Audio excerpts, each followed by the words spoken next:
Assalamualaikum warahmatullahi wabarakatuh. Selamat berjumpa lagi dalam pembahasan soal KSM Ekonomi tingkat kabupaten tahun 2018. Kali ini kita membahas soal nomor 12. Pada saat bulan Ramadan, konsumsi masyarakat terhadap barang X semakin meningkat, sehingga produsen menambah jumlah penawaran barang Y, karena kesempatan bagi produsen untuk memperoleh laba lebih banyak.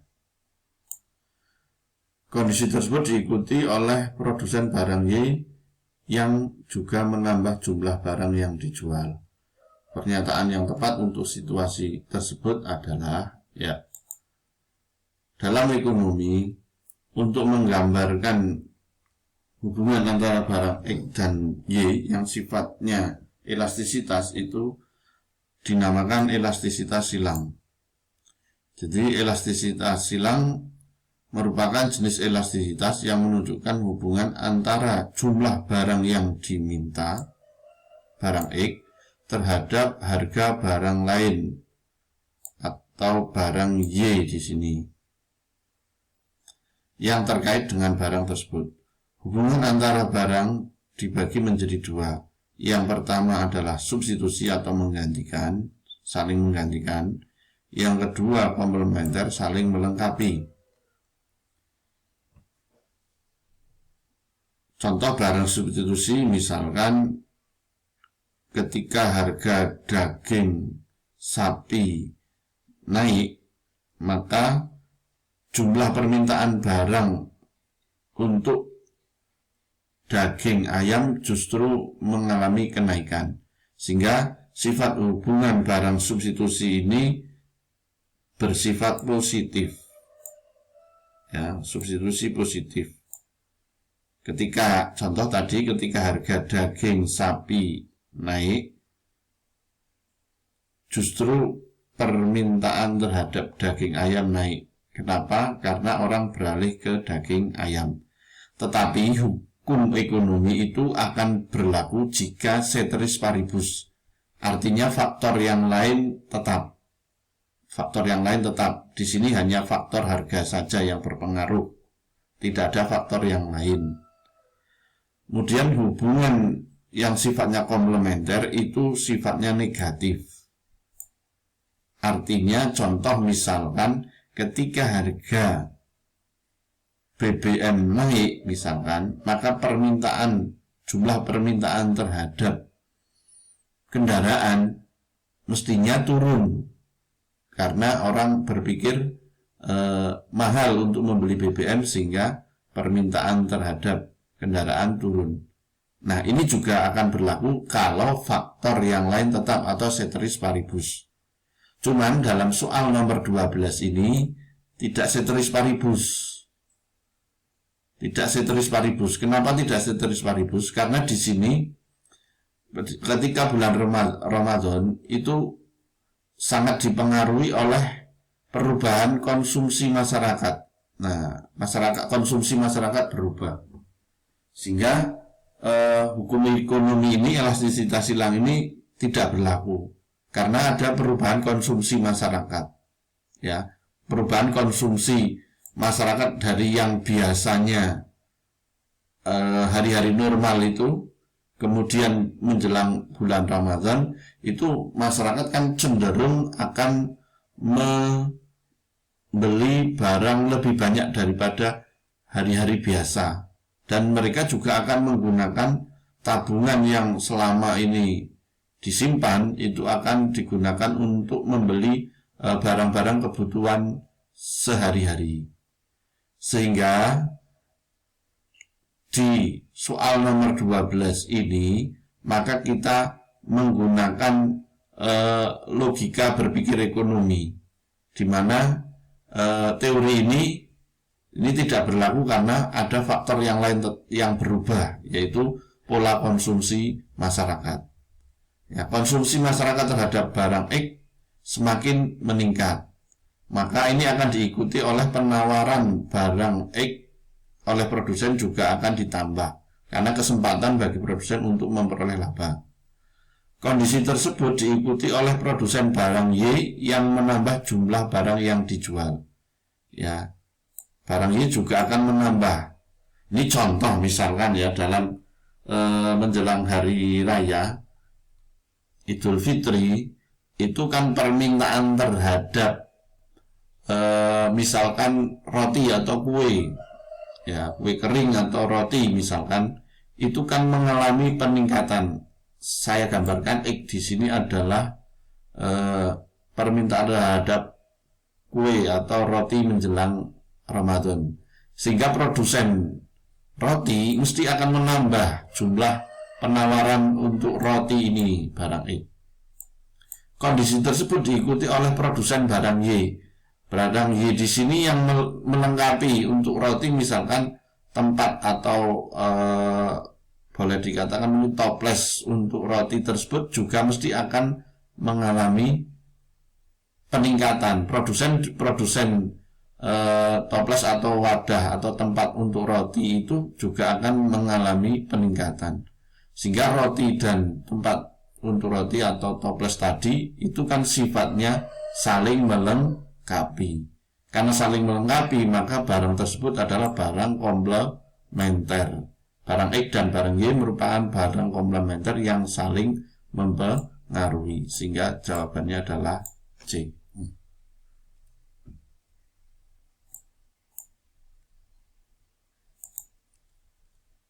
Kita lanjut ke soal nomor 13.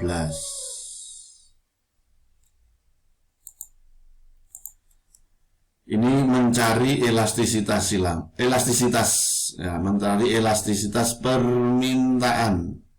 Berarti ED, elastisitas demand. Pada saat harga kerudung 40.000 berarti P1. Ini P1. Jumlah barang yang diminta sebanyak 800 unit. Berarti ini Q1. Jumlah barang itu Q. Apabila harga kerudung naik 20%, nah, harga kerudungnya berarti naik 20%. 20% dari 40.000 itu 8.000. 8.000. Berarti kenaikannya 8.000, yang tadinya 40.000 berarti naik jadi 48.000, ya 40.000 ditambah 8.000. Berarti 48.000 itu namanya P2. Jumlah barang yang diminta turun menjadi 500. Nah, 500 ini berarti Q2. Nah, setelah ketemu P1, P2, Q1, Q2, maka kita gunakan rumus ini. E sama dengan delta Q. Delta Q itu perubahan Q-nya. Ini Q-nya berubah dari 800 menjadi 500, berarti Q delta Q-nya, perubahan Q-nya adalah 300. Kita masukkan di sini 300. Dibagi delta P. Delta P-nya dari 40.000 menjadi 48.000. Berarti ini delta P-nya adalah 800.000. Kita masukkan. Kemudian kali P1. P1-nya adalah 40.000. Kemudian kali Q1. Q1-nya adalah 800. Setelah itu kita kalikan yang atas sama atas, bawah sama bawah. 300 kali 40.000 itu 12 juta. 8.000 kali 800 itu 6.400.000.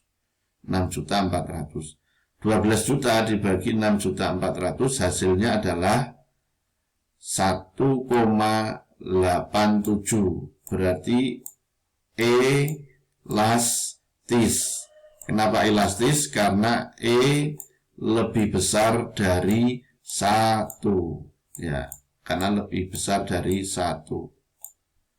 Ya, berarti E lebih besar dari 1 atau namanya adalah elastis. Sehingga di sini jawabannya elastis, tapi angkanya bukan 1,5, tapi angkanya adalah 1,87.